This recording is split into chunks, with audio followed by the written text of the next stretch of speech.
انداز T V, سوچ آپ کی انداز ہمارا۔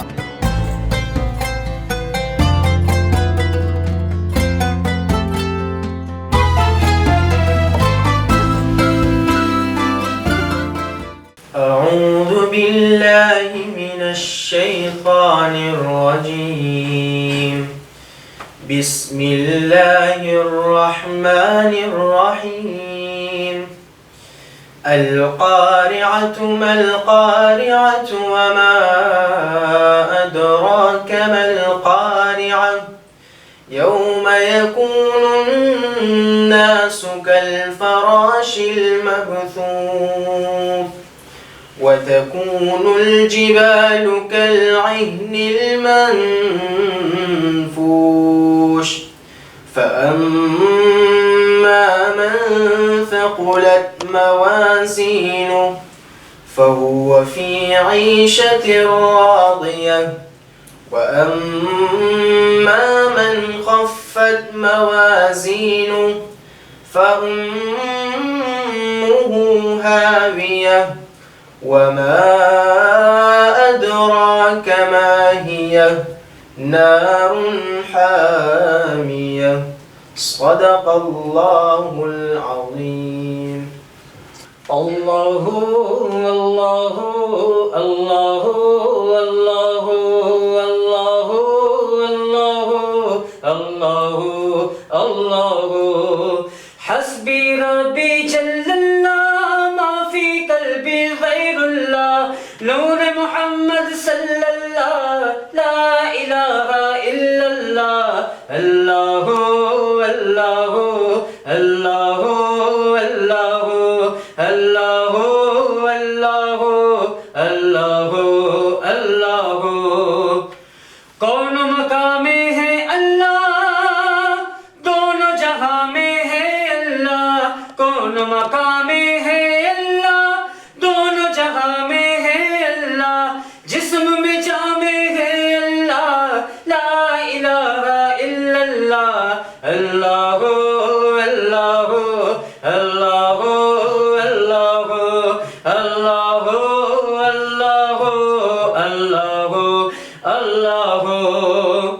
اور کھل جائے در جنت کے دوزخ کی سب آگ بجھے، کھل جائے در جنت کے دوزخ کی سب آگ بجھے، دل سے کوئی ایک بار کہے لا الہ الا اللہ اللہ اللہ اللہ اللہ اللہ اللہ اللہ اللہ اللہ اللہ اللہ اللہ اللہ جل جلالہ۔ سبحان اللہ سبحان اللہ، ماشاء اللہ۔ اللہ جل شان ہو چونکہ نور ہے، اور اس نور سے پوری کائنات جو ہے پر نور ہے، اور وہ اپنے نہ صرف بندوں پر بلکہ پوری مخلوق پر، چاہے وہ زمین کے اوپر ہو، چاہے وہ سمندروں کے اندر ہو، چاہے وہ پہاڑوں کے نیچے ہو، سب پر اپنا رحم فضل کرم کرتا ہے، اور خاص کر ان کو جو ہے، اور اپنی جو اشرف المخلوقات، اس کی جو مخلوق ہے اشرف المخلوقات، اس کو تو اس نے سجدہ بھی کروا دیا، تو ہمارا کیا حق بنتا ہے۔ انداز رمضان کے ساتھ عنایت شیخ آپ کی خدمت میں حاضر ہے، بہت خوبصورت آواز میں جو اللہ کا کلام سنایا حافظ راشد محمدی صاحب، بہت زبردست، کیا آواز تھی، اور اللہ کی حمد ثنا جس نے کی ہے سید فیصل شاہ، بہت پیاری آواز، اور واقعی اللہ کی حمد و ثنا اگر ہم سنتے رہے نا تو ہمارا دل، مطلب دل میں وہ خوف اور وہ رہتا ہے، اور یہ سننا بھی چاہیے۔ اور اس کے ساتھ ساتھ ہم نعت رسول مقبول کی طرف چلتے ہیں، کیونکہ اللہ کا ذکر ہو اور ذکر رسول نہ ہو ایسا تو ہو ہی نہیں سکتا، کیونکہ کلمے میں اللہ نے اپنے نام کے ساتھ اپنے نبی کا، اپنے محبوب کا نام رکھا ہوا ہے۔ جی صلی علی نبینا صلی علی محمد صلی علی شفیعنا صلی علی محمد محمد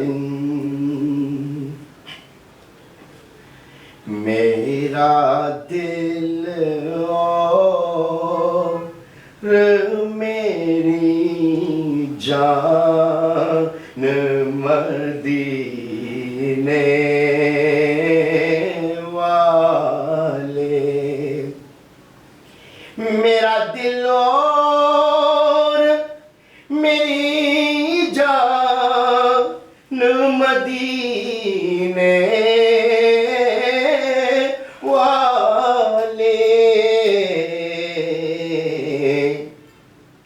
تجھ پہ سو جان سے قربان مدینے والے بھر دے میرے داتا میری جھولی بھر دے اب نہ رکھ بے سرو سامان مدینے والے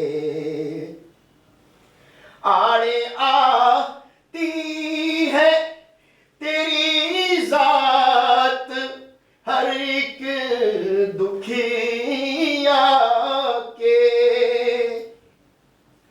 آڑے آتی ہے تیری ذات ہر ایک دکھیا کے میری مشکل بھی ہو آسان مدینے والے پھر تمنا زیارت نے کیا دل بیچے پھر تمنا زیارت نے کیا دل بیچے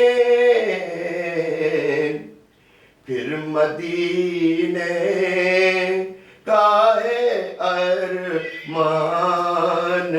مدینے والے سگے طیبائی سبھی کے پکارے بے دم سگے طیبائی سبھی کے پکارے بے دم یہی رکھنا میری پہچان مدینے والے میرا دل اور میری جان مدینے والے تجھ پہ سو جان سے قربان مدینے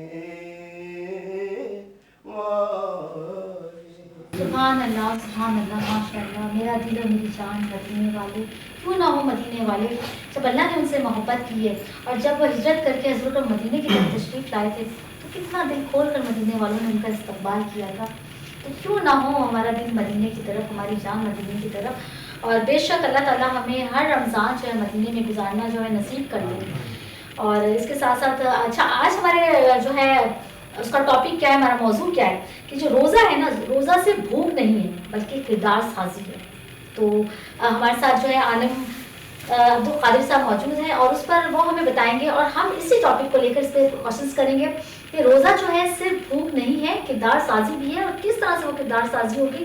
تو ہمیں یہ سب سے پہلے مجھے بتایا کہ روزہ صرف بھوک اور پیاس برداشت ہم اس میں کرتے ہیں، تو اس میں ہماری کردار سازی کیسے ہو سکتی ہے؟ بسم اللہ الرحمن الرحیم. آپ کا سوال ہے کہ روزہ کردار سازی کس طرح کرتا ہے، کس طرح؟ سب سے پہلے قرآن کی آیت پڑھتے ہیں. اعوذ باللہ من الشیطان الرجیم. یا ایھا الذین آمنوا کتب علیکم الصیام کما کتب علی الذین من قبلکم لعلکم تتقون. کردار سازی کی بات اللہ تعالیٰ لعلکم تتقون سے فرماتے ہیں کہ روزہ پرہیزگاری کا نام ہے. کن چیزوں سے؟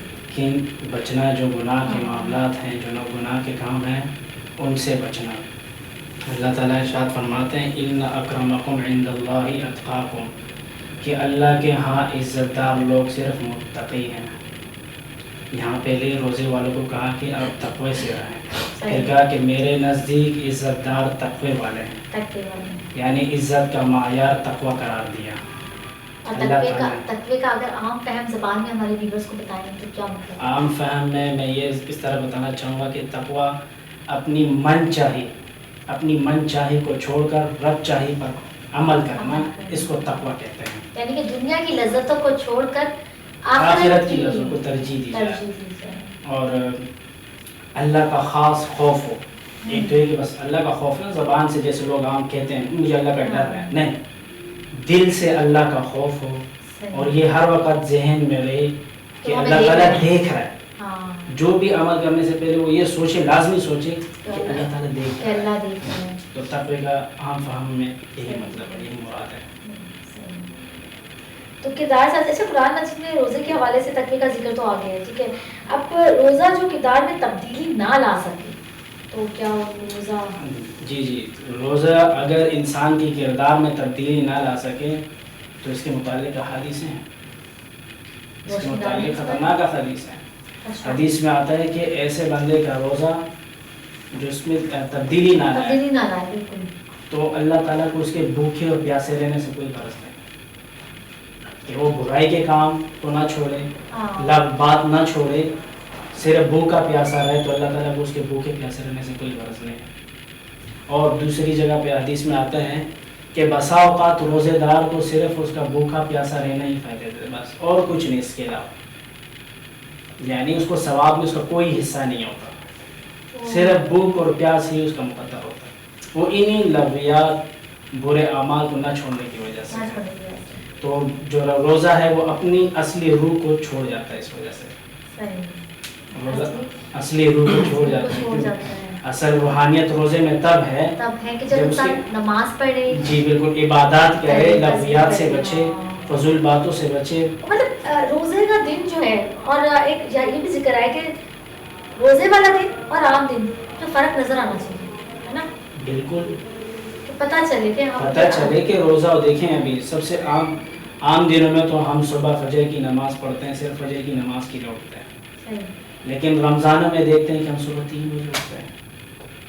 فرق نظر آ رہا ہے. اب دیکھیں اسی طرح افطاری جو ہے، ویسے ہم جیسے صرف اذان کا انتظار کرتے ہیں، لیکن نہیں، عصر سے ہماری تیاریاں شروع ہو جاتی ہیں، مغرب، پھر اس کے بعد عشاء سے پھر ہماری تراویح کی تیاری شروع ہو جاتی ہے. پھر جب وہ قیام اللیل ہو جاتا ہے، پھر اس کے بعد تہجد کا عمل شروع ہو جاتا ہے. تو 11 مہینوں کا اور اس مہینے کا آسمان زمین کا فرق نظر آتا ہے. اور ہم چاہتے ہیں کہ جن کو یہ فرق نہیں نظر آئے، جن کے گھر میں یہ ترکیبیں نہ ہوں، تو مجھے لگتا ہے کہ وہ ان فضیلتوں سے بالکل محروم ہے، بالکل محروم ہے. ایسی بات ہے کہ وہ 11 مہینوں کو جس طرح گزار رہے، بار بار بھی ویسے ہی گزارا تو کوئی فرق نہیں، اس کے زندگی میں روزہ آیا گیا کچھ فرق نہیں پڑا اسے. تو میں انہیں یہی وہ دینا چاہوں گا میسج کہ جیسے آپ 11 مہینہ گزارنا چاہ رہے ہیں، اس کو بالکل ہی آپ جو رمضان کا مہینہ ہے جس میں آپ عبادات کرتے ہیں، فرض نماز ادا کرتے ہیں، تہجد پڑھتے ہیں، قرآن کی تلاوت سب سے زیادہ کرتے ہیں، تو آپ اپنے 11 مہینے بھی اس کے مطابق کرتے ہیں تاکہ آپ کا پورا سال نورانیت والا گزرے. تو میں یہ خاص میسج دینا چاہتا ہوں. جو ہے عالم عبد القادر صاحب نے کتنی زبردست بات کی کہ نا اس مہینے کو تھوڑا سا آپ الگ کریں، کیونکہ اللہ نے اس مہینے کا ذکر جب قرآن میں کسی مہینے کا ذکر نہیں ہے، خاص اس مہینے کا ذکر فرمایا، شعبان کے مہینے کا شہر ذکر رمضان الذی انزل فیہ القرآن، اس میں قرآن کیا ہے کے بارے میں کہ اللہ تعالیٰ نے اس میں رمضان میں قرآن نازل فرمایا، قرآن نازل فرمایا، اتنی بڑی فضیلت ہے، اتنی بڑی بات کہ قرآن کو نازل فرمایا رمضان کے مہینے کے اندر. تو سوچیں رمضان کا مہینہ عام مہینوں سے کتنا ہٹ کر. اور دوسری بات اس میں لیلۃ القدر بھی ہے، اوئے ہائے رمضان میں لیلۃ القدر بھی ہے جو کہ ہزار مہینوں سے بہتر ہے. اچھا ایک حضرت صالح علیہ السلام تھے، ان کی عمر تقریباً 900 سمتھنگ تھی، ٹھیک ہے، پھر حضرت موسیٰ کی بھی عمر لمبی تھی. تو حضور اکرم نے فرمایا کہ ان کی تو عمر اتنی لمبی لمبی ہے اللہ، تو میری امت کی تو عمر اتنی لمبی نہیں ہے، تو ہمیں تو اتنا ثواب ہی نہیں ملے گا. وہ تو زیادہ نمازیں پڑھیں گے، ان کی جتنی عمر ہوگی اتنی نمازیں اتنی روزے. تو اللہ تعالیٰ نے کہا کہ بھائی آپ کو ایک ایسا مہینہ ہے اور اس کے اندر ایک ایسی رات ہے، اگر اس رات کو پالو گے نا تو 1000 مہینے کا عبادت کا ثواب ہے. تو اب یہ تو اشرف المخلوقات کے اوپر ڈیپینڈ کرتا ہے اور انسانوں مسلمانوں کے اوپر ڈیپینڈ کرتا ہے کہ اب وہ کس طرح سے باتیں. اچھا جو لیلۃ القدر آپ نے بات کی کہ 1000 مہینوں سے بہتر ہے اور اس میں قرآن پاک نازل ہوا، ہمیں اس کو کیسے ڈھونڈنا پڑے گا؟ دیکھیں جب آخری 10 ایام شروع ہو جاتے ہیں تو حدیث میں آتا ہے کہ آپ صلی اللہ علیہ وسلم عبادت کے لیے کمر کس لیتے تھے، یعنی 20 روزوں میں وہ عبادت نہیں کرتے جو آخری 10 دنوں میں کرتے تھے. بتایا کہ طاق راتوں میں کوئی بھی ایک رات ہو سکتی ہے، چاہے 25 ہو 27 ہو. عام جو علماء کہتے ہیں کہ 25 اور 27 میں زیادہ. میں ویورز سے یہی کہوں گی کہ چاند رات آپ کی اجرت کا دن ہے. پورا مہینہ محنت کیے نا، تو جب آپ کی اجرت اللہ تعالیٰ دینے کے لیے تو آپ وہاں پہ موجود ہی نہیں ہوں گے، تو پھر دیکھ لیں سب کچھ خالی ہو جائے گا، بے معنی ہو جائے گا سب کچھ، آپ نے تو برباد کر دینا ہے. تو پلیز چاند رات کے جو شاپنگز ہیں وہ پہلے کر لیں. اور بحیثیت مسلمز، پاکستان ایک اسلامی جمہوریہ کنٹری ہے، بحیثیت مسلمان ہمیں یہ سوچنا چاہیے کہ ہم بہت ہی ضروری چیزوں کے لیے بازار جائیں. اور ویسے بھی اتنا اللہ تعالیٰ کا حکم ہے کہ غیر ضروری اس کے لیے بازار ویسے نہ نکلا کریں، آپ ضرورت کے تحت بازار نکلیں. یہاں حدیثوں میں تو اس طریقے سے بھی آتا ہے کہ عشاء کی نماز پڑھ کے سو جائیں، عشاء کی نماز پڑھ کے سو جائیں. دین کے کاموں میں بھی اگر آپ کو مشغول رہنا ایک تنہا رہے، تنہا جیسے تہجد کا عمل ہے. دوسرا اگر آپ بیٹھ کر سیدھے ایسے گفتگو وغیرہ کرتے ہیں تو اس سے بھی منع کیا گیا ہے، آرام کو ترجیح دی ہے. لیکن ہم ان سب چیزوں کو چھوڑ کر جو احکامات ہیں ہماری شریعت کے، پوری رات تو گھومتے پھر رہے ہیں فجر تک، پھر فجر بھی قضا ہو جاتی ہے. بہت سارے لوگوں کو تو عید کی نماز بھی نصیب نہیں ہوتی. صحیح کہہ رہے ہیں، وہ شاپنگوں میں اتنا بزی ہو جاتے ہیں، چاند رات کے دن اتنا بزی ہو جاتے ہیں کہ فجر کی نماز کہاں چلی گئی، عید کی نماز کہاں چلی گئی، پتہ ہی نہیں چلتا ان کو. بھائی چلتے ہیں بریک کی طرف اور پھر اسی ٹاپک کو آگے بڑھائیں گے. انداز رمضان وتھ منائل شیخ.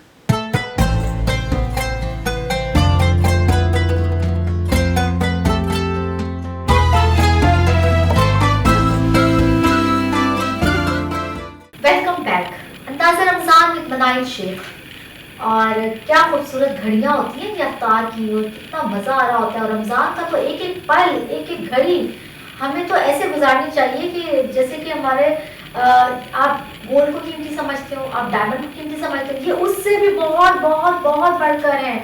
تو یہ سمجھے آپ، ذرا سی ایک بالی کسی کی گر جاتی ہے تو آپ لوگ کہتے ہیں، تو یہ سمجھے کہ آپ سے ایک ایک روزہ گرتا ہے، مطلب جاتا جا رہے ہیں اور اسکپ ہوتا جا رہے ہیں. تو پلیز پلیز اگر جو لوگ ابھی تک اللہ کی رحمتیں برکتیں حاصل نہیں کر سکیں، جو لوگ اس کو جو ہے غفلت میں گزارے ہیں، جتنے روزے گزر چکے ہیں، تو پلیز واپس آ جاؤ، اللہ کی رحمت میں واپس آ جاؤ. اور یہ جو رمضان کے اندر نا ایک ایسا روزہ بھی آتا ہے جس میں نواسہ رسول، جگر گوشہ بطول اور جنت کے سردار حضرت امام حسن رضی اللہ تعالیٰ عنہ کی ولادت ہوئی تھی. اور کیا خوب ان سے ان کی جو ہے نسل بھی چلی، نام بھی اللہ نے رکھا. تو اس پر بات کرنے کے لیے ہمارے ساتھ موجود ہے مولانا عاطف. جی مولانا عاطف صاحب، آپ مجھے رمضان کے مہینے کے اندر حضرت امام حسن رضی اللہ تعالیٰ عنہ کی ولادت ہوئی، اور مطلب انہوں نے تو اور مطلب ایک وہ ہو گیا نا، بڑھا دیا رمضان کی اس کو، تقدس کو بھی بڑھا دیا، کیونکہ یہ تو جنت کے سردار ہیں. اور یہ تو حضور اعظم لوگ جو ہے دشمن حضور کو تکلیف دیتے تھے کہ آپ کی نسل نہیں ہے، آپ کا بیٹا نہیں ہے، آپ کی نسل کیسے چلے گی.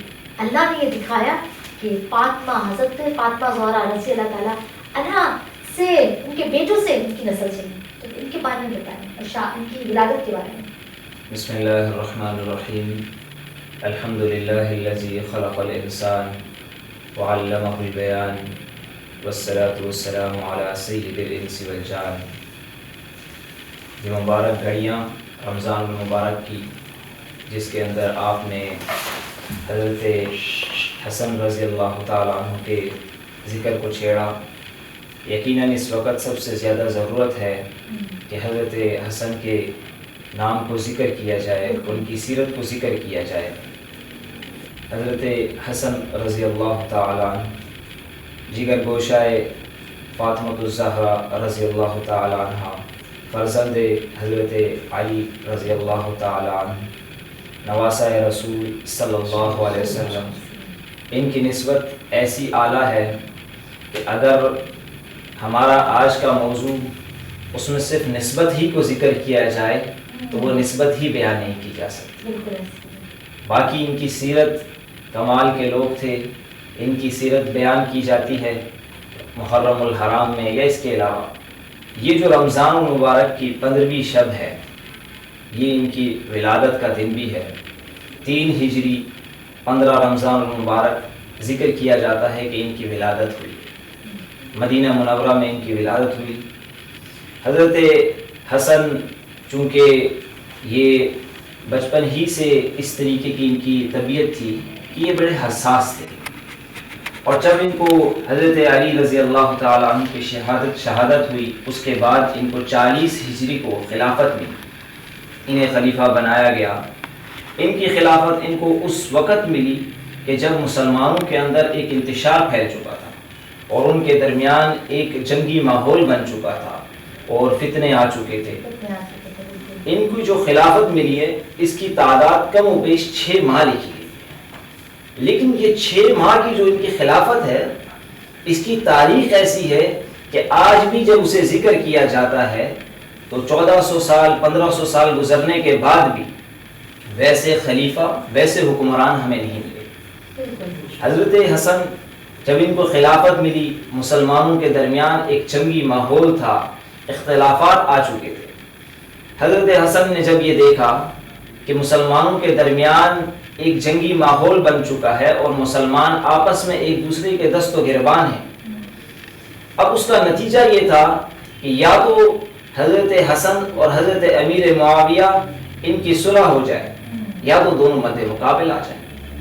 اب یہاں حضرت حسن نے جو کردار ادا کیا، تاریخ اس کردار کے مالک کو آج تک نہیں لا سکی. یہ ان کا کردار تھا. حضرت حسن نے خلافت حضرت امیر معاویہ کو دی. اچھا، اس کا ذکر بہت حضرت امام حسین رضی اللہ تعالیٰ عنہ کا ذکر ہم لوگ کرتے ہیں، اور یہ جو انہوں نے یاد دی کہ انہوں نے جو قربانی دی، وہ جو تاریخ رقم کی، وہ بہت کم لوگوں کو پتہ ہے جو آج آپ بتا رہے ہیں. اچھا، ان کی مشابہت بھی بتائیں کہ نانا جان سے ان کی کتنی مشابہت تھی؟ دیکھیے، احادیث کے اندر مختلف ذکر ہے کہ یہ آپ صلی اللہ علیہ وسلم کے جو ہے نا مشابہ تھے، اور وہ چونکہ نسبت ایسی ہے، یعنی مشابہ ہونا وہ تو ایک الگ چیز ہے، لیکن جو نسبت ان کی نسبت ہی ایسی ہے. اور یہ وہ ہستیاں ہیں کہ جنہوں نے آپ صلی اللہ علیہ وسلم کے خاندان کو آج تک چلایا ہے. یعنی حضور کے خاندان کے ساتھ اگر آج بھی کوئی سید نسبت جوڑتا ہے تو یہ جو نسبت جڑ رہی ہے اس کی، تو یہ انہی سے جڑ رہی ہے. تو آپ صلی اللہ علیہ وسلم کے ساتھ یہ ان کے جیسے دکھتے بھی تھے. بعض روایات کے اندر یہ ہے کہ یہ سر سے جو ہے نا پیٹ تک، بعض جگہ یہ ہے کہ پاؤں سے جو ہے نیچے جو ہے نا پیٹ سے پاؤں تک، ان چیزوں میں مشابہت تھی. لیکن تو مشابہت تو بالکل وہ ہے، لیکن ان کی نسبت ہی ایسی اعلیٰ ہے کہ ہم اس کی نسبت سے آگے ہی نہیں جا پا رہے. وہ جو نسبت ہی آ جاتی ہے اس سے آگے جانا ہمارے لیے بڑا مشکل ہے. اچھا، قربانی جو انہوں نے دی ہے، اور یہ آپ نے بولا دونوں مد مقابل یا تو ہو جاتے، لیکن سیکریفائس دیا نواسہ رسول نے، ٹھیک ہے. اور اچھا، سب کچھ ان کے نانا کی تھی. بالکل. دیکھیں، اب یہ جو خلافت کا نظام تھا، اب چونکہ حضرت علی کی شہادت کے بعد یہ نظام حضرت حسن کو ملا، لیکن ماحول ایسا تھا کہ چونکہ وہ ایک نرم دل کے مالک تھے، اور وہ صلح پسند تھے.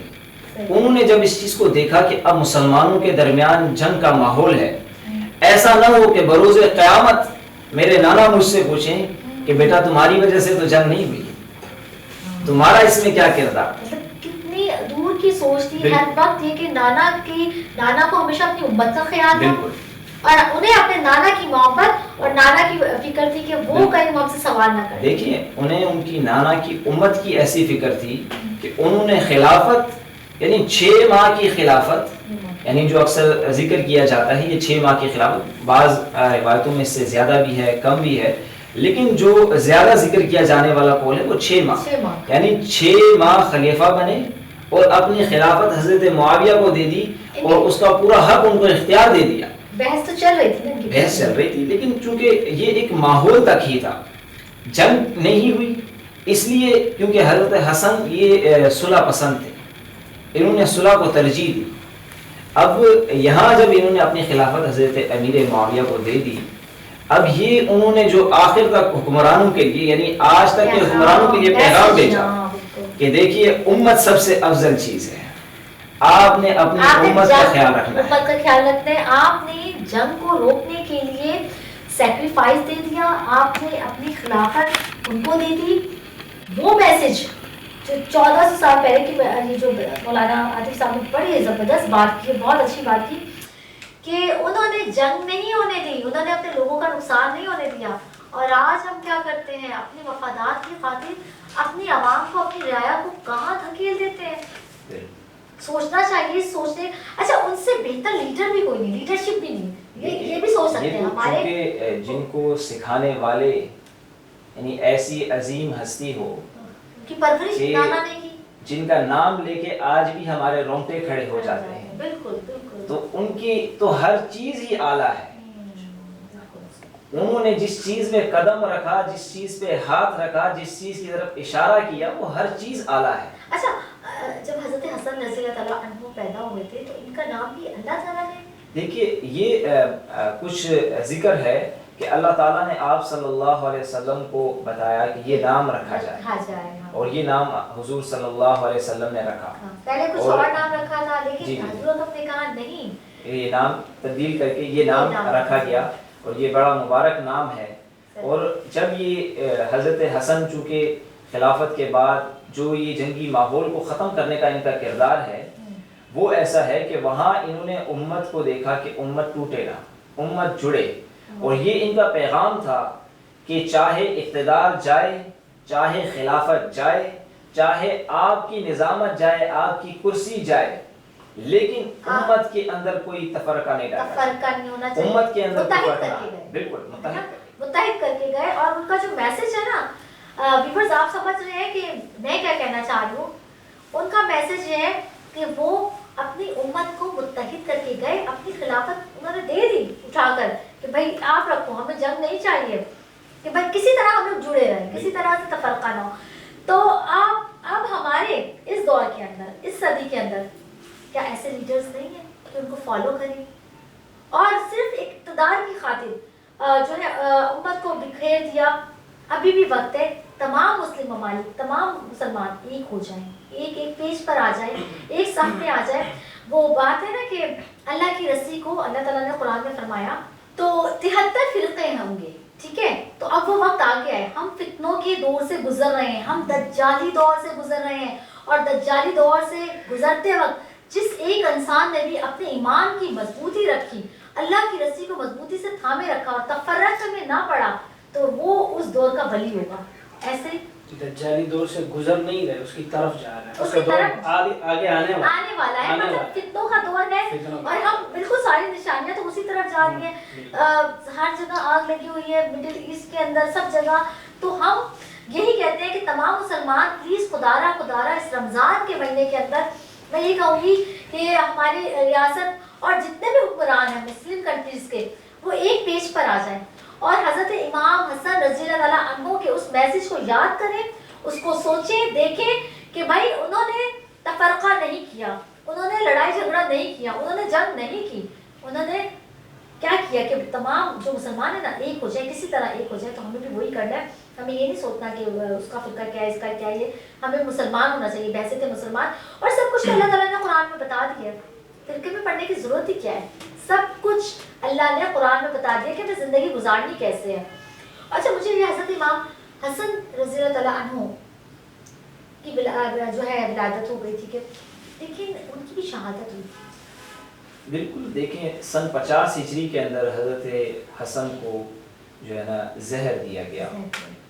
اور دیکھیں جس طریقے سے ان کی زندگی، جو ان کو خلافت ملی اور جو ان کو زندگی ملی، اس میں انہوں نے جو مشکلات دیکھی، آخری وقت میں بھی انہیں ایسی ہی مشکلات کا سامنا کرنا پڑا.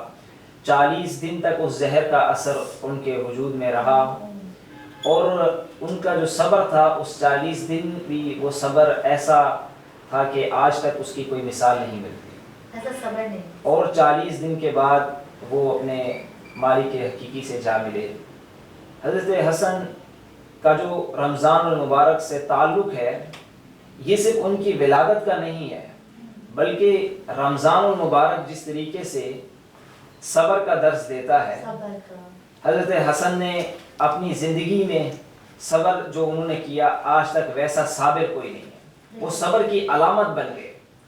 حضرت حسن نے جو صبر کیا، یعنی آخری وقت میں بھی 40 دن زہر کا اثر وجود میں رہے، اور پھر اس کے بعد تو وہ 40 دن کا ایک ایک سیکنڈ کیسا ہوگا. نواسہ رسول ہو، جسم میں زہر ہو، اور خلافت کا بوجھ ہو. صحیح کہہ رہے ہیں، بالکل صحیح. اور چاہتے تو اللہ سے مانگ سکتے تھے، کچھ بھی بولتے. بالکل. کیا نہیں ملتا؟ بالکل مل جاتا. فرشتے تو دیکھیں یہ انہوں نے صبر کیا. آل رسول ہیں، یہ ان کی خاصیت ہے کہ انہوں نے صرف اور صرف امت کے بارے میں مانگا، باقی اپنے بارے میں کچھ نہیں مانگا. نانا سے سیکھا نا. نانا نے بھی یہی، نانا نے طائف میں پتھر کھائے، نانا نے مشکلات برداشت کی، لیکن بدعا نہیں تھی. یہی کہا کہ امت آگے، یعنی آگے نواسوں میں بھی وہی عادت ہے کہ انہوں نے صرف اور صرف امت کو ترجیح. اب دیکھیں رمضان المبارک میں جیسے ان کا صبر ہے، ایسے ایثار ہے، قربانی. اب انہوں نے اسی ایثار کو لے کے قربانی دی، اپنی خلافت دے دی، لیکن امت کو جدا نہیں ہونے دیا. یہ رمضان المبارک کے ساتھ ان کی نسبت ہے کہ انہوں نے یہاں ایثار بھی کیا. پھر اس کے بعد تیسرے نمبر پہ اتحاد.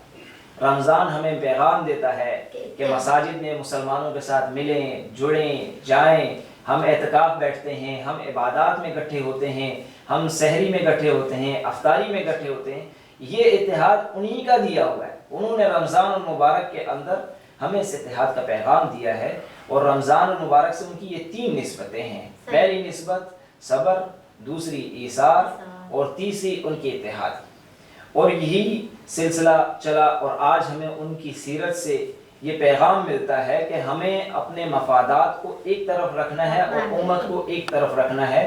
سب سے پہلے علماء اکرام کی ذمہ داری بنتی ہے کہ وہ امت کے اندر اتحاد کو قائم کریں، اور امت کے اندر ایسی ہوائیں چلائیں کہ امت ایک چیز پہ متحد ہو جائے. اور وہی چیزیں جو ہمیں اللہ اور اللہ کے رسول سے ملی. آپ صلی اللہ علیہ وسلم نے اپنے جانے کے وقت میں کہا کہ 2 چیزیں ایسی ہیں جسے آپ تھام کے رکھیں گے تو کبھی گمراہ نہیں ہوں گے. وہ 2 چیزیں کیا تھی؟ کتاب اللہ اور آپ صلی اللہ علیہ وسلم کی سنت. ہم نے ان دونوں چیزوں کو چھوڑ دیا. رمضان المبارک سے ہٹ کر ہم اپنی زندگی کو دیکھیں کہ ہم نے قرآن پاک کو دن میں، مہینے میں، سال میں کتنی بار اٹھایا. ہم رمضان میں تو قرآن پاک اٹھاتے بھی ہیں، پڑھتے بھی ہیں، لیکن اس کے علاوہ اگر ہم دیکھیں کہ ہم نے کتنی بار اٹھایا، کتنی بار پڑھا. ایک مسلمان ہونے کی حیثیت سے میں یہ دیکھوں کہ میں نے اپنے سال میں کتنے قرآن ختم کیے. اگر میں حضرت حسن کا ماننے والا ہوں، حضرت حسین کا ماننے والا ہوں، حضرت علی کا ماننے والا ہوں، اسی طریقے سے باقی صحابہ کا ماننے والا ہوں، حضور صلی اللہ علیہ وسلم کا ماننے والا ہوں، تو میں نے ان چیزوں پہ کیا عمل کیا؟ انہوں نے اپنی گردنیں کٹوا دی، اپنی خلافت دے دی، اپنی حکمرانی دے دی، اور اپنی جانیں دے دی. تو میں نے آج کیا کیا؟ انہوں نے امت کو اتحاد کی طرف لے کے گئے، انہیں ایک کیا. آج ہم نے امت کو جدا کیا. آج تو بلکہ سب الگ الگ ہو گئے ہیں، اور اتنے تفرقے میں پڑ چکے ہیں کہ اپنے مسلمان بھائیوں کو، مسلمان کنٹریز کو آپس میں دیکھ ہی نہیں رہے، برداشت ہی نہیں کر رہے. جبکہ رمضان روزہ ہمیں صبر، برداشت، اتحاد، احسان، قربانی کا درس دیتا ہے. چلتے ہیں بریک کی طرف. انداز رمضان وتھ منائل شیخ.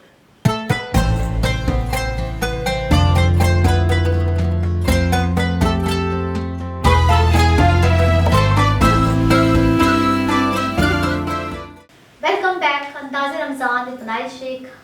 رمضان، حصار، صبر، قربانی، برداشت اور خلفائے راشدین، سنت رسول اور سب چیزوں کو ہمیں ساتھ لے کر چلنا ہے. ہم کہاں کھڑے ہیں؟ ہم نے تو سب کچھ بھلا دیا. ہم تو صرف اس پہ لگ چکے ہیں.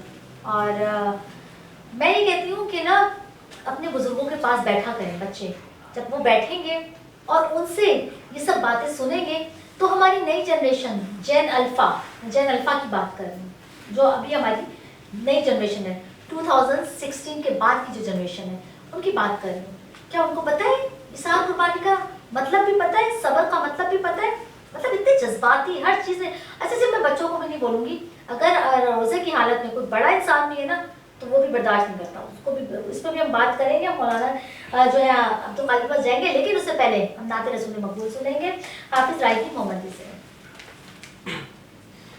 محمد ہمارے بڑی شان والے، محمد ہمارے بڑی شان والے، تشریف بلائے دنیا میں روشن ہے فلک مہکی ہے زمین، دو عالم میں رت بدلی ہے، رحمت سے کوئی محروم نہیں، ان جیسا کوئی اب تک نہ ہوا، ان جیسا کوئی ہوگا بھی نہیں، اس کمل پوش کے میں قرباں، سیرت بھی ہنسی صورت بھی ہنسی، کیا ان کا مقام و مرتبہ ہے، اس بات سے اندازہ کر لو، آغاز ہے ان کی منزل کا، رک جائے جہاں جبریل امین، کیا ان کا مقام و مرتبہ ہے، اس بات سے اندازہ کر لو، آغاز ہے ان کی منزل کا، رک جائے جہاں جبریل امین، محمد ہمارے بڑی شان والے، محمد ہمارے بڑی شان والے، اور جب حسن تھا ان کا جلوہ نما، انوار کا عالم کیا ہوگا، ہر کوئی فدا ہے بن دیکھے دیدار کا عالم کیا ہوگا، ایک سمت عمر ایک سمت علی، صدیق ادھر عثمان ادھر، ان جگمگ جگمگ تاروں میں مہتاب کا عالم کیا ہوگا، قدموں میں جبیں کو رہنے دو، چہرے کا تصور مشکل ہے، جب چاند سے بڑھ کر ایڑی ہو، رخسار کا عالم کیا ہوگا، کھائی ہے قسم خود قرآن نے اصحاب کے دوڑتے گھوڑوں کی، اصحاب کا جب یہ عالم ہے، سردار کا عالم کیا ہوگا، کیا ان کا مقام و مرتبہ ہے، اس بات سے اندازہ کر لو، آغاز ہے ان کی منزل کا، رک جائے جہاں جبریل امی، معراج کی شب جب اللہ نے محبوب اپنے کو بلوایا، سوچو تو صحیح ان دونوں میں گفتار کا عالم کیا ہوگا، محمد ہمارے بڑی شان والے، محمد ہمارے بڑی شان والے.